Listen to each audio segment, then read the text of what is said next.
Wabarakatuh. Waalaikumsalam warahmatullahi Waalaikumsalam wabarakatuh. warahmatullahi wabarakatuh. Perkenalkan, nama saya Ali Maskur dari kelompok 2 akan mempresentasikan tentang kedudukan dan landasan. Tim penyaji silakan masuk.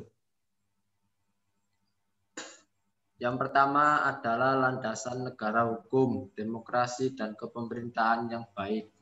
Yang kedua adalah kedudukan hukum administrasi dalam ilmu hukum. Yang ketiga adalah kedudukan hukum administrasi dalam ilmu administrasi. Yang pertama adalah landasan hukum administrasi dalam negara hukum. Landasan negara hukum berkaitan dengan jaminan perlindungan hukum terhadap kekuasaan pemerintahan. Asas-asas umum negara hukum yang langsung berkaitan dengan jaminan perlindungan hukum bagi masyarakat terhadap kekuasaan pemerintahan. Yang kedua adalah landasan hukum administrasi dalam demokrasi. Landasan demokrasi terutama berkaitan dengan prosedur dan substansi dalam penyelenggaraan pemerintahan, baik berupa pengambilan keputusan maupun berupa perbuatan-perbuatan nyata. Yang ketiga adalah landasan hukum administrasi dalam kepemerintahan yang baik. Deskripsi konsep tata kelola pemerintahan yang baik hakikatnya menjadi landasan bagi aturan hukum yang modern dan demokratis. Beberapa prinsip good government dalam perkembangannya telah memiliki dasar dalam prinsip supremasi hukum, dalam prinsip demokrasi, dan dalam prinsip efisiensi efektif dan akuntabel. Yang selanjutnya adalah kedudukan dan landasan hukum administrasi negara dengan ilmu hukum lainnya. Dalam sistematika ilmu hukum, hukum administrasi negara termasuk dalam hukum publik dan merupakan bagian dari hukum tata negara. Dilihat dari sejarahnya sebelum abad 19, hukum administrasi negara menyatu dengan hukum tata negara, dan baru setelah abad ke-19, hukum administrasi negara berdiri sendiri sebagai suatu disiplin ilmu hukum tersendiri. Pada pertengahan abad 20, hukum administrasi negara berkembang dengan pesat sebagai akibat tuntutan timbulnya negara hukum modern yang mengutamakan kesejahteraan rakyat. Monggo Mas Halim teruskan.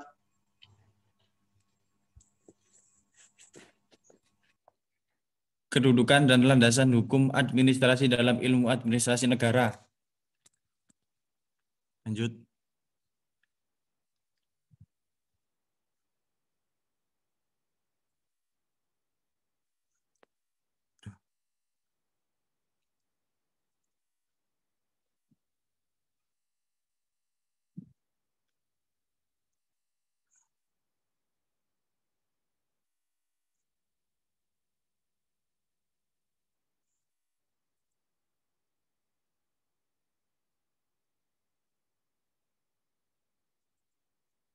Maaf Pak, ngelag Pak.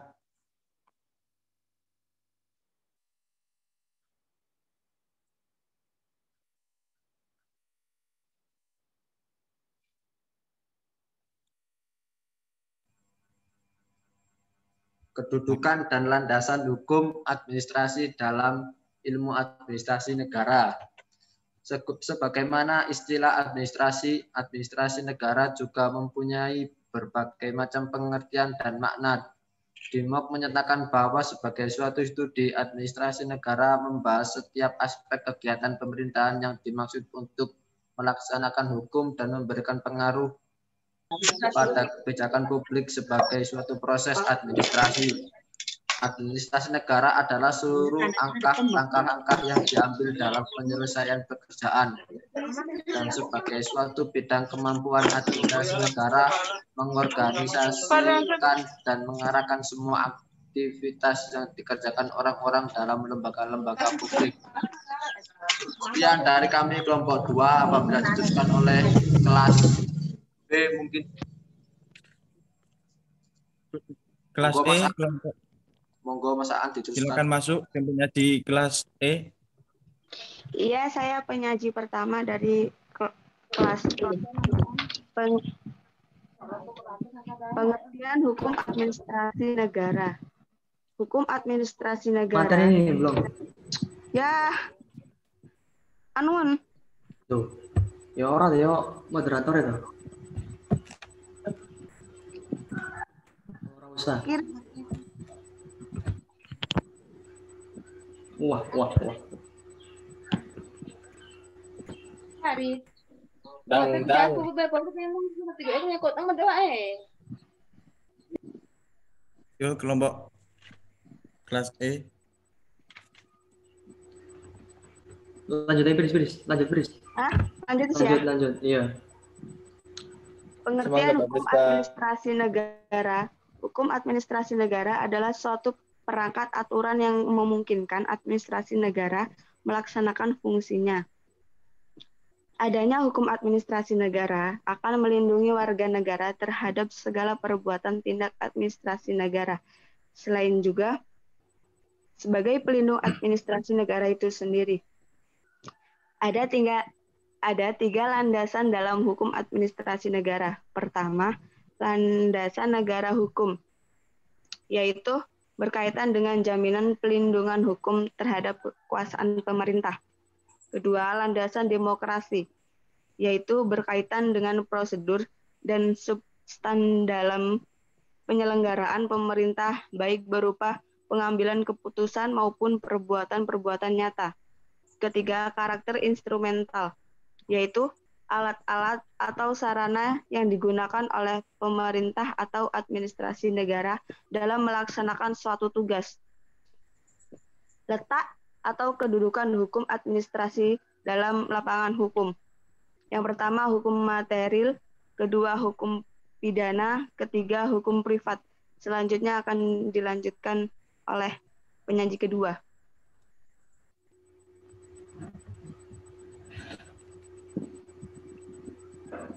Baik, saya akan melanjutkan materi selanjutnya, yakni kedudukan dan hubungan hukum administrasi negara dengan ilmu hukum lainnya.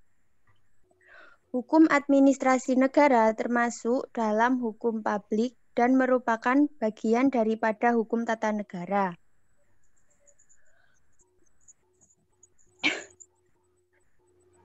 Hukum administrasi sebagai salah satu disiplin ilmiah dilihat dari teori residu dan Van Vollenhoven membagi seluruh materi hukumnya secara terperinci, antara lain sebagai berikut. 1. Hukum tata negara. Hukum tata negara biasanya meliputi pemerintah, peradilan, dan kepolisian. 2. Hukum perdata. 3. Hukum pidana. Hukum pidana meliputi hukum pemerintah dan hukum peradilan. Hubungan hukum administrasi negara dengan hukum tata negara. Hukum tata negara membentuk alat-alat perlengkapan negara dan memberikan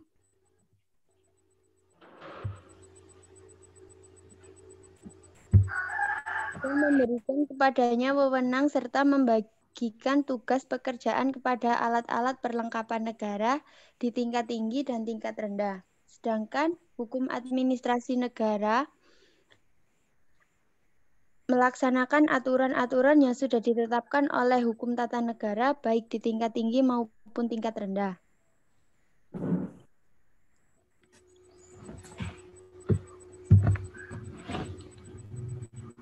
Baik, selanjutnya hubungan hukum administrasi negara dengan hukum perdata. Nah, menurut Mr. Insirvan Pra, MM, menyatakan bahwa sudah kodratnya dan menurut sejarah perkembangannya bahwa hukum administrasi negara dan hukum perdata tersebut tidak saling bersentuhan, melainkan masing-masing mandiri dalam bidangnya. Nah, oleh karenanya, kedua bidang hukum tersebut tidak hanya hubungannya satu dengan yang lainnya, akan tetapi berdasarkan kenyataan menurut praktek pengadilan di beberapa negara. Dalam menghadapi persoalan-persoalan hukum administrasi negara, badan-badan peradilan administrasi sering meminjam dan mempergunakan pokok-pokok hukum perdata dalam menetapkan keputusannya. dan melanjutkan ke hukum administrasi negara dengan hukum pidana. Menurut Rongen berpendapat bahwa hukum pidana dapat dipandang sebagai bahan pembantu atau komplek bagi hukum administrasi negara. Karena penetapan sanksi pidana merupakan satu sarana untuk menegakkan hukum tata pemerintah. Dan sebaliknya, peraturan-peraturan hukum di dalam perundang-undangan administrasi dapat dimasukkan dalam lingkungan hukum pidana. Jadi mungkin kesimpulannya, hukum administrasi negara sebagai salah satu cabang disiplin ilmu mempunyai objek kajian dua macam. Ini yang pertama, material. Di sini dimaksudkan manusia. Dan hal ini aparat pemerintah sebagai pihak yang pemerintah dan warga masyarakat atau badan hak privat sebagai pihak yang diperintah. Antara kedua pihak terdapat hubungan publik bukan privat. Yang kedua, formal. Perilaku atau kegiatan atau keputusan hak badan pemerintah, baik yang bersifat peraturan, rekening maupun yang bersifat ketetapan. Cukup sekian dari kelompok kami. Kurang lebihnya saya mohon maaf. Assalamualaikum warahmatullahi wabarakatuh. Selebihnya saya kembalikan ke moderator.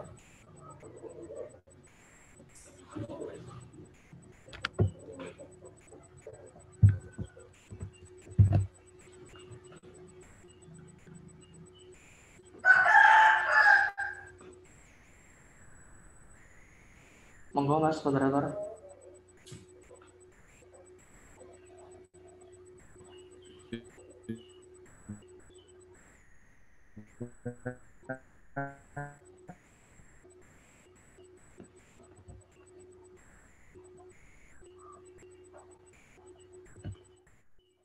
Mungkin mulai aku.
Dari kelas A.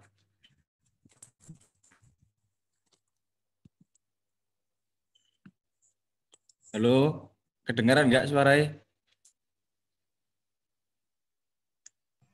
Dengar Mas.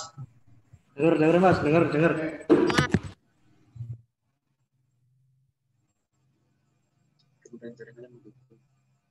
Amin. Monggo Mas moderator.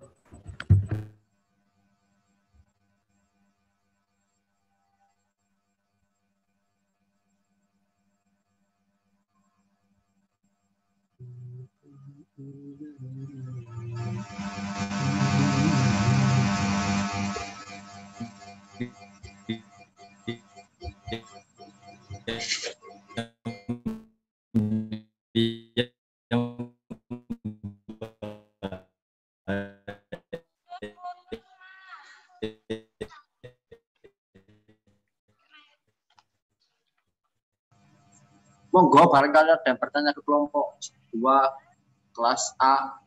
Kalau nggak ada silakan dilanjut ke kelas B.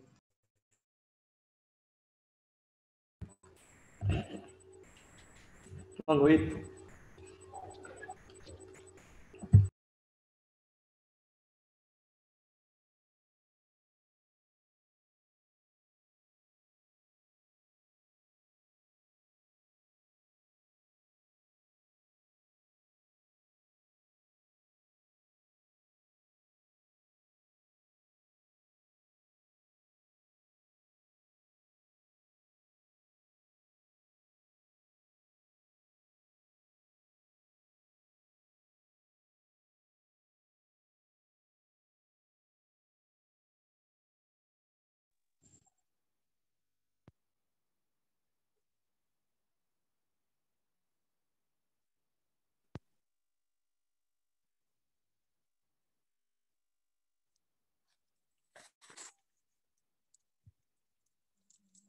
Dan untuk kelas E, ada yang ditanyakan?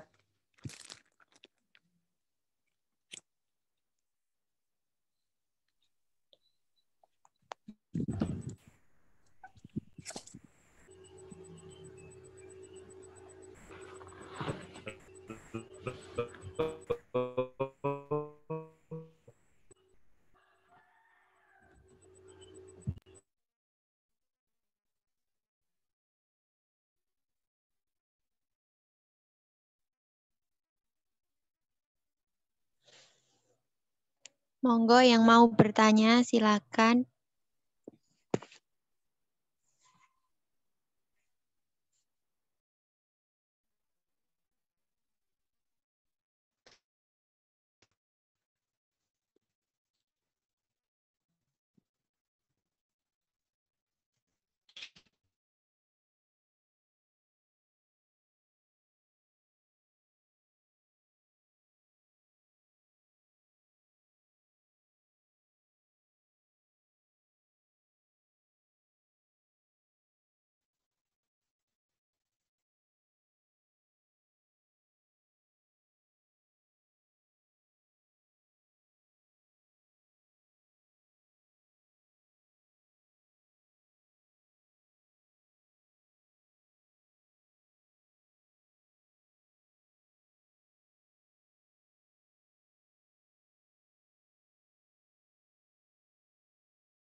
Halo?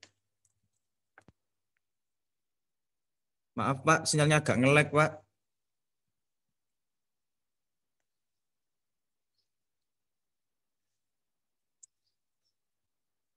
Kenapa? Sinyalnya agak putus-putus Pak.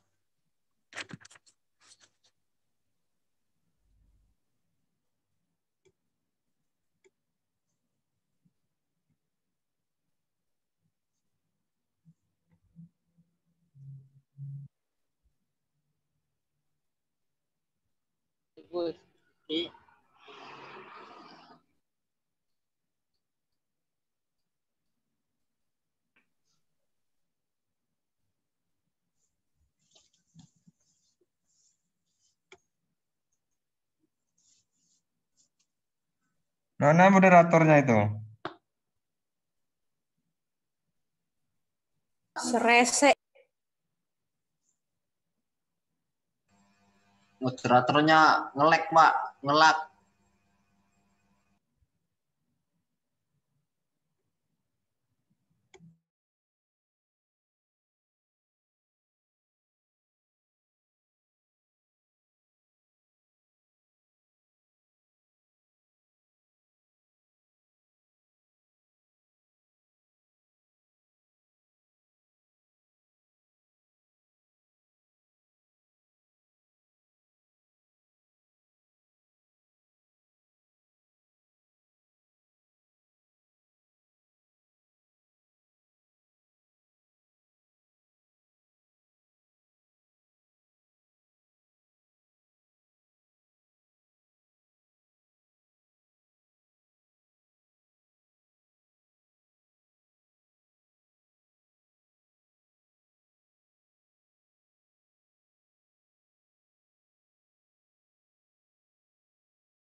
Maaf Pak, susah sinyal Pak.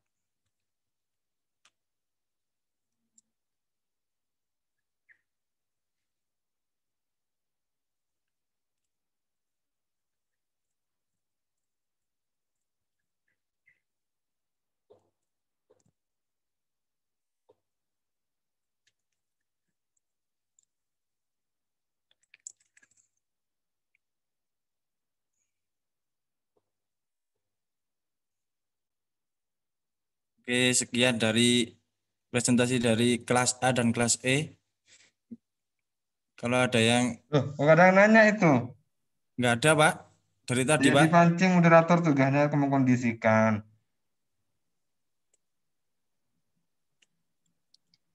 Nggak Jam ngerti apa nggak tahu itu yang audiennya itu.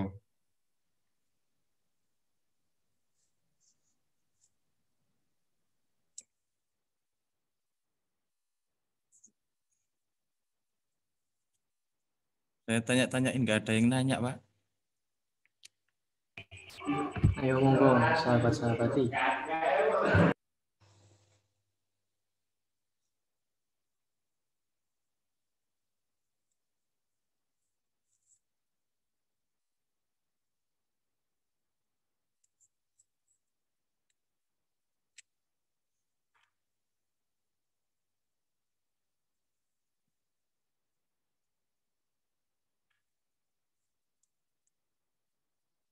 Halo.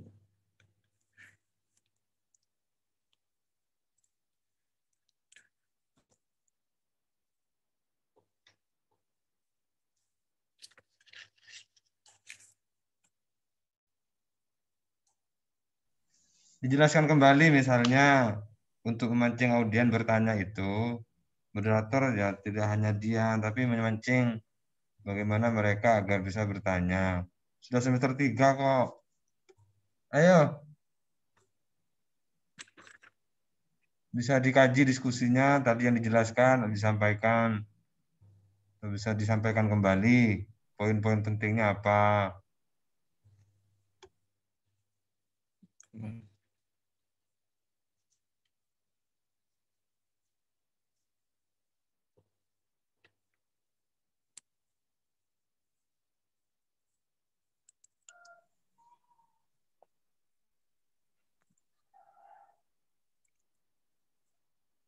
Baik, saya akan bertanya.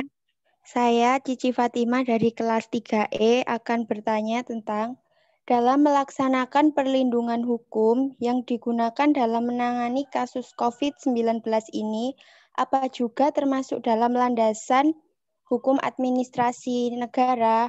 Bagaimana pemerintah dalam mengambil keputusannya? Sekian, terima kasih.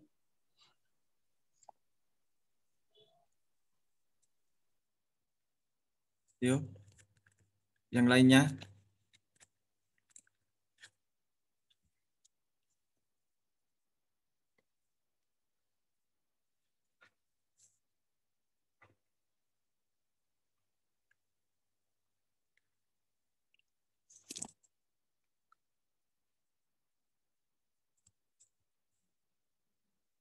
Yuk, ulangi.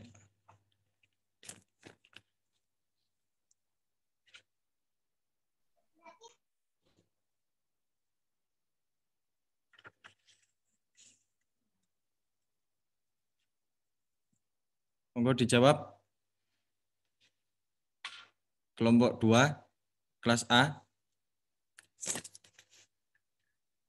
Mas Rafiq.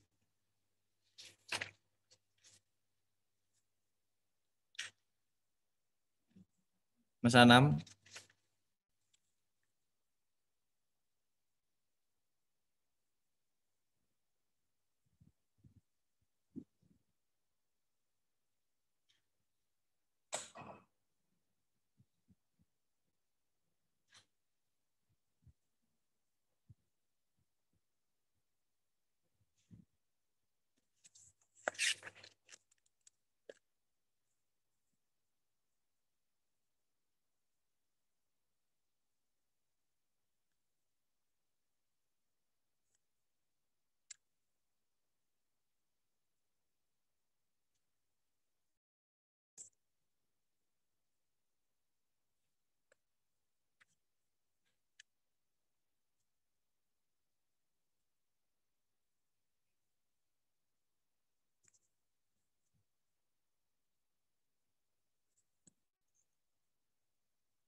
Bisa diulang Mas, apa soalnya Mas moderator?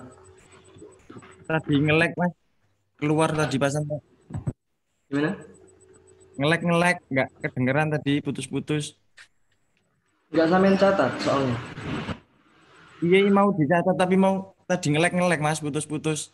Oh, waduh. Ini yang tanya siapa tadi? Mbak Cici. Mbak Cici. Cici Fatima. Mana Mbak Cici? Bisa diulang Mbak soalnya Mbak. Mbak Cici.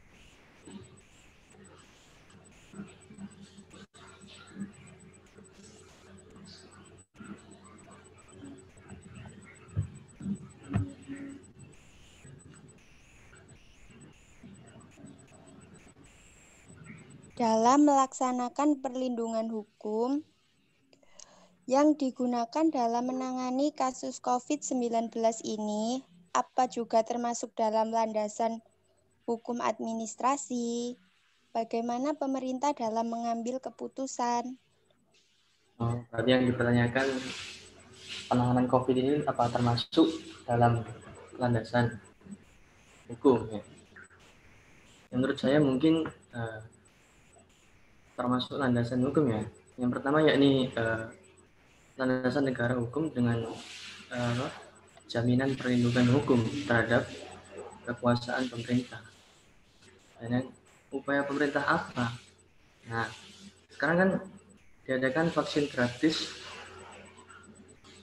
pembagian masker gratis dan PSBB ulang.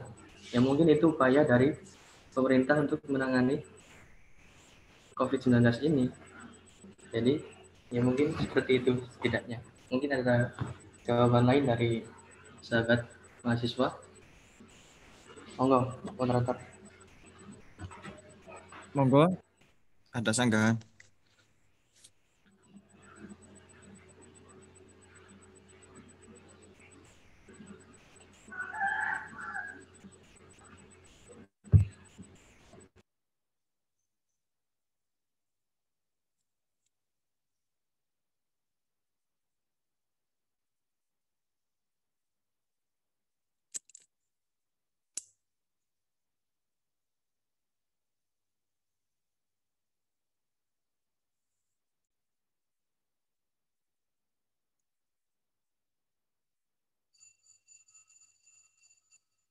Monggo yang lainnya.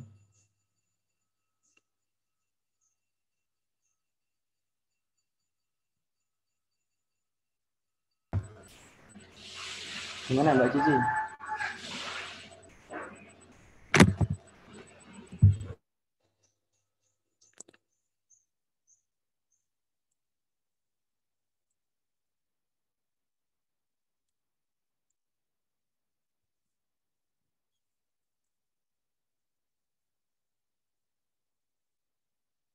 Gimana Mbak Cici? Apa tadi sudah jelas?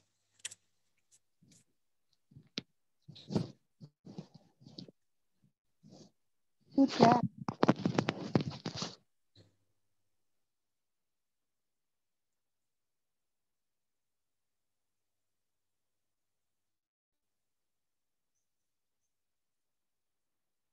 Yuk, siapa yang tanya lagi?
Pak?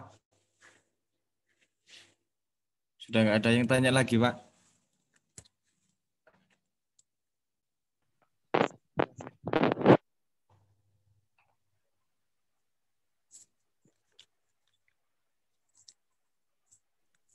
Saya mau nanya. Iya, Mbak. Silakan. Perkenalkan, nama saya Indah Nurjana dari kelas 3E. Saya mau nanya ke kelas 3E. Tadi dijelaskan bahwa peradilan administrasi sering menggunakan atau meminjam pokok-pokok hukum perdata dalam menetapkan keputusan. Yang ingin saya tanyakan, apa saja pokok-pokok hukum perdata dan apa saja pokok-pokok hukum perdata, kemudian pokok hukum perdata apa yang sering digunakan dalam peradilan administrasi. Terima kasih.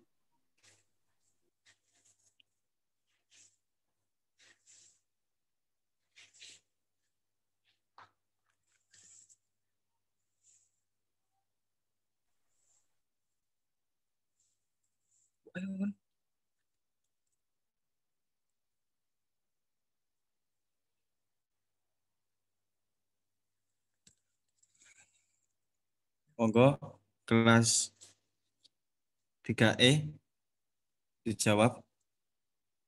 Pertanyaan dari Mbak Indah.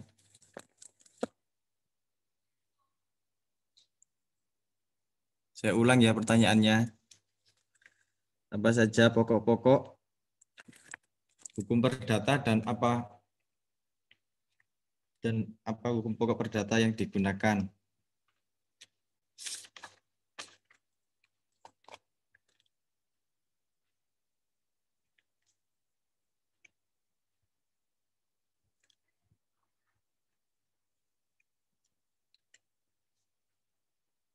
Kelas 3E, monggo dijawab.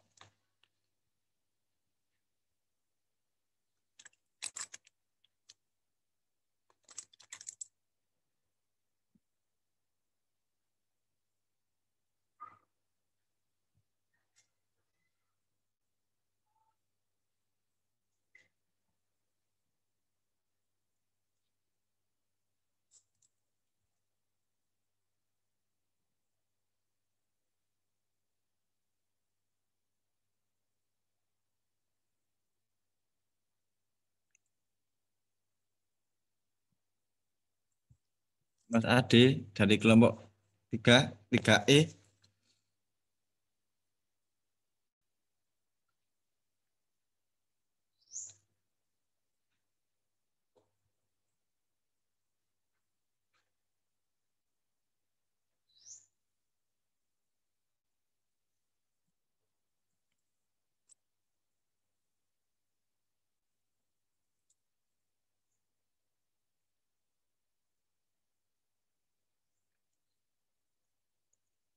Monggo dijawab.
Saya akan menjawab pertanyaan dari Mbak Indah.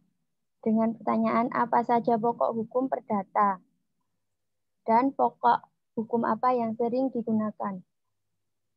Sumber pokok hukum perdata adalah Kitab Undang-Undang Hukum Sipil atau KUHS, yang sebagian besar adalah hukum perdata Prancis. Hal ini diakibatkan karena kependudukan Prancis di Belanda. Dasar hukum berlakunya peraturan Kitab Undang-Undang Hukum Perdata di Indonesia adalah Pasal 2 Aturan Peralihan Undang-Undang Dasar Negara Republik Indonesia tahun 1945 yang menyatakan bahwa segala badan negara dan peraturan yang ada masih langsung berlaku selama sebelum diadakan yang baru menurut Undang-Undang Dasar ini.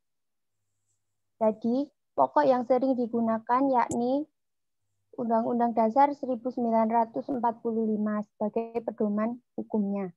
Sekian, terima kasih.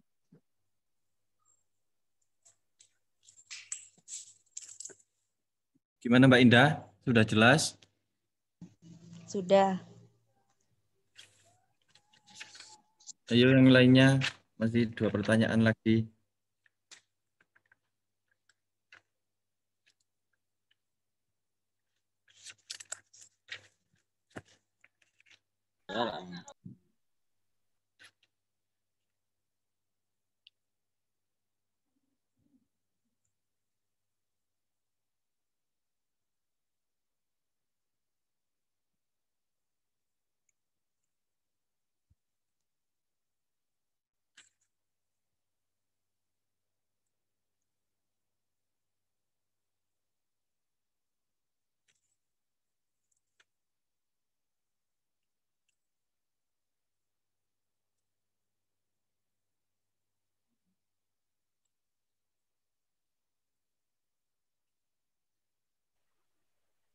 Saya ingin bertanya untuk kelas 3E.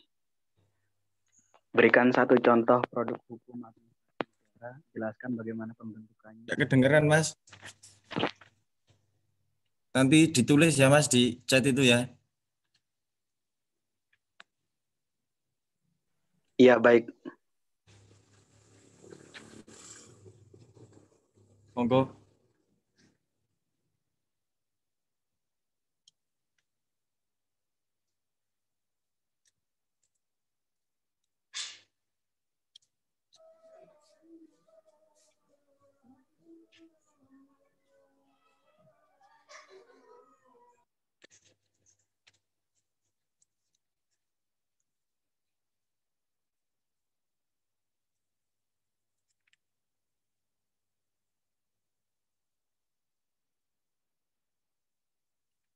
Monggo, Mas, siapa tadi?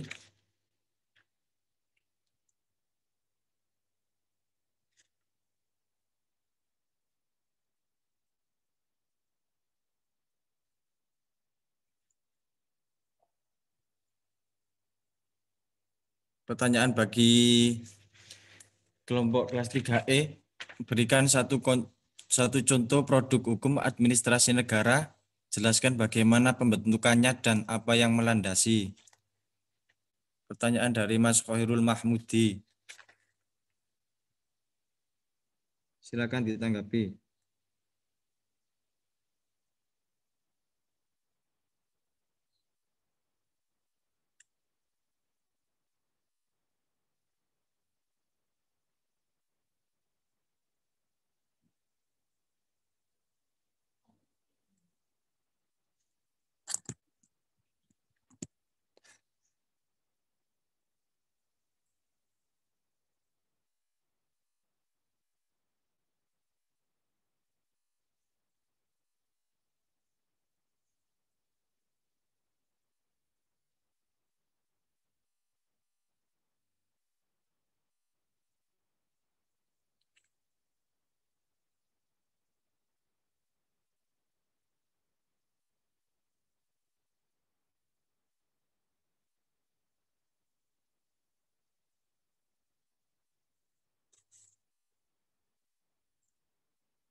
Kelas 3E, silakan ditanggapi.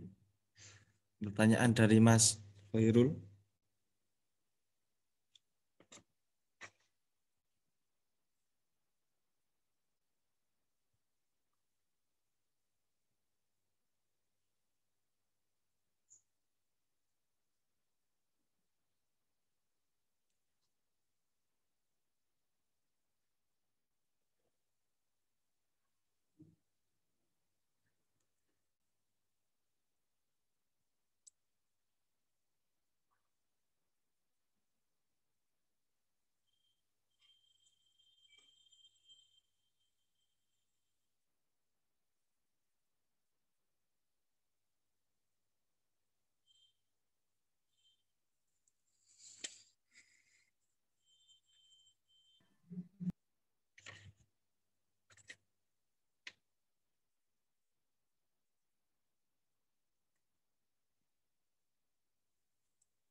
Halo, kelas 3E.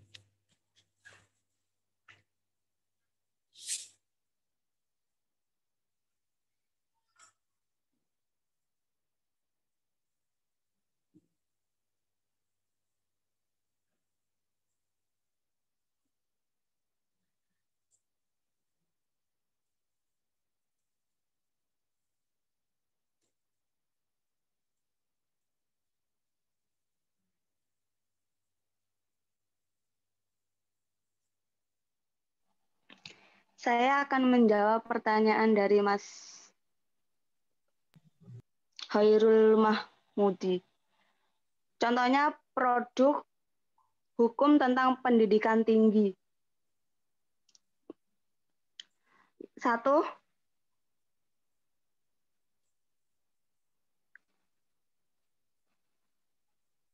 Pembentukannya seperti 1. Undang-Undang Dasar NRI tahun 1945. Kedua, undang-undang. Ketiga, peraturan pemerintah. Keempat,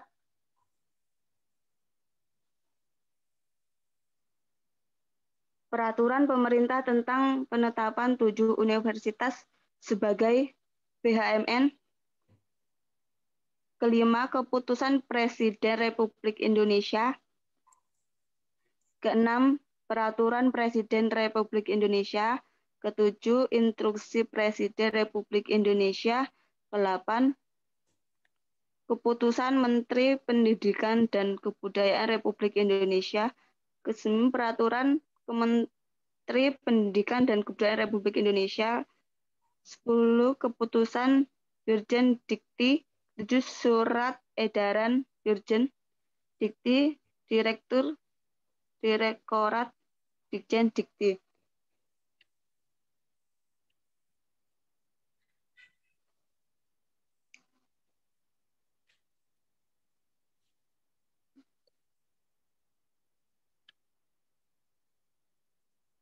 Udah, Mbak? Udah. Gimana Mas Khairul? Itu peraturan yang melandasi atau proses pembentukannya, Pak?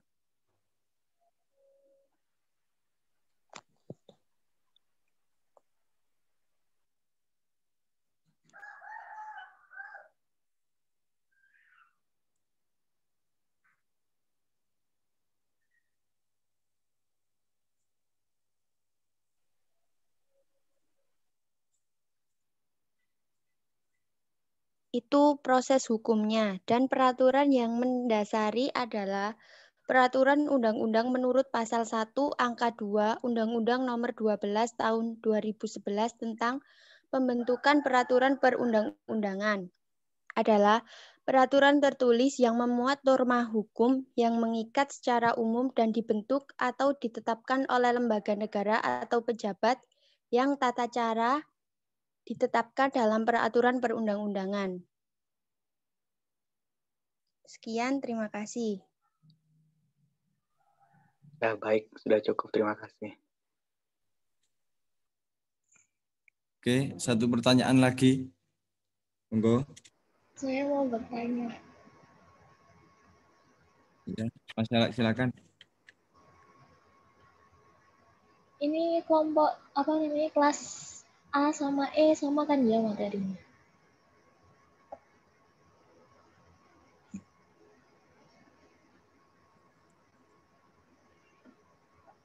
Halo. Ini materinya sama kan kelas A sama E? Ya udah saya bertanya. Ini tadi kan ada yang bahas landasan kedudukan hukum.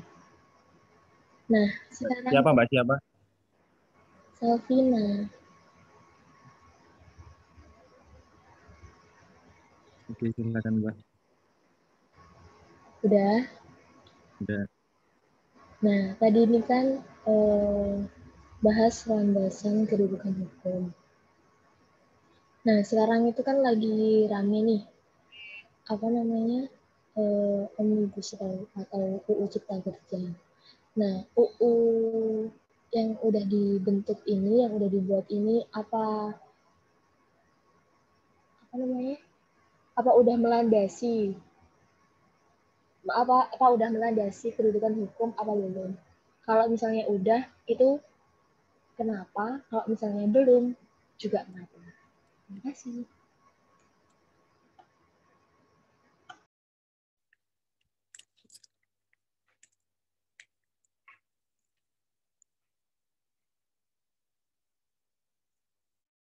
Monggo, ada yang bisa jawab? Sudah? Sudah, Pak. Sudah. Ya sudah, ditutup dulu. Sekian presentasi dan tanya jawab dari kelas A dan kelas E. Apabila ada kekurangan mohon dimaafkan. Billahi taufiq wal hidayah. Wassalamualaikum warahmatullahi wabarakatuh. Waalaikumsalam warahmatullahi wabarakatuh. Oke, terima kasih. Kelompok 3, kelompok 2 ya, kelompok 2, kelas A dan kelas E, yang bicara tentang hukum administrasi publik dari kajian ilmu hukum. Jadi dari beberapa penjelasan tadi sebenarnya kurang lengkap sih dari kelompok 2 baik yang kelas A maupun kelas E, sehingga teman-teman yang lain itu kurang paham dari apa yang disampaikan. Seharusnya kan dari awal tadi sudah menjelaskan secara panjang lebar, kemudian diberikan contoh-contoh konkretnya, sehingga pemahaman tentang hukum administrasi publik itu tidak hanya digambarkan dengan bicara tentang aspek administrasi publiknya, tetapi juga bicara tentang aspek hukum yang kemudian melibatkan banyak aspek, yang kemudian misalnya seperti hukum perdata, hukum tata usaha negara, apakah bisa dikatakan sebagai hukum administrasi publik. Ini kan juga perlu penjelasan dan perlu pemahaman yang konkret. Kemudian diberikan contoh-contoh nyata, kira-kira tadi juga pernah ditanyakan berkaitan dengan penanganan COVID-19 ini, apakah ada unsur-unsur hukum administrasi publik yang dibangun. Tentu ini juga menjadi bahasan yang harus diulas oleh kelompok 2. Sehingga menyampaikan materi itu ini juga sudah seringkali saya sampaikan di semester 2 bahwa harus tuntas dan selesai, mengurangi pertanyaan-pertanyaan yang menjadi bahan utama itu diminimalisir. Sehingga penting untuk teman-teman yang mempresentasikan tema atau menyampaikan pendapat atau bertanya atau menjawab itu harus tuntas, sehingga lawan bicara atau lawan komunikasinya itu bisa memahami tentang apa yang disampaikan, apa yang ditanyakan, apa yang dijawab, sehingga tidak menimbulkan pertanyaan kembali, tidak menimbulkan kebingungan dan lain sebagainya. Oleh karena itu menjelaskan bahan itu perlu dijelaskan secara konkret dan lengkap. Tadi juga sebenarnya banyak itu ulasan-ulasan yang perlu disampaikan secara gamblang dari kelompok 2 dan kelompok kelas A dan kelas E. Untuk kelompok 3 silakan bisa disiapkan sebaik mungkin ya. Jadi presentasi itu tidak hanya sekedar tugas menyelesaikan tugas mata kuliah, tetapi bagaimana saudara juga bisa belajar menyampaikan pendapat, belajar menjelaskan, belajar diskusi dan lain sebagainya. Sehingga ada banyak faktor yang perlu dipikirkan sehingga menyampaikan materi itu dengan baik, menyampaikan argumentasi dengan baik, menyampaikan pertanyaan juga dengan baik, sehingga diskusinya enak. Dan juga moderator sama, ya, tugasnya moderator itu juga bagaimana mengelola forum itu bisa lebih hemat, lebih produktif, lebih aktif. Kalau nggak ada yang bertanya, dikhawatirkan karena tidak paham dari materinya. Karena penjelasannya semuanya berdasarkan tekstual, berdasarkan slide-slide-nya itu, sehingga yang mendengarkan bingung. Itu juga perlu perhatian juga. Oke, itu kira-kira tambahan dari saya ya. Kurang lebihnya mohon maaf. Wa'alaikum minkum. Wallahul muwaffiq ila aqwamit thoriq. Assalamualaikum warahmatullahi wabarakatuh. Waalaikumsalam warahmatullahi wabarakatuh.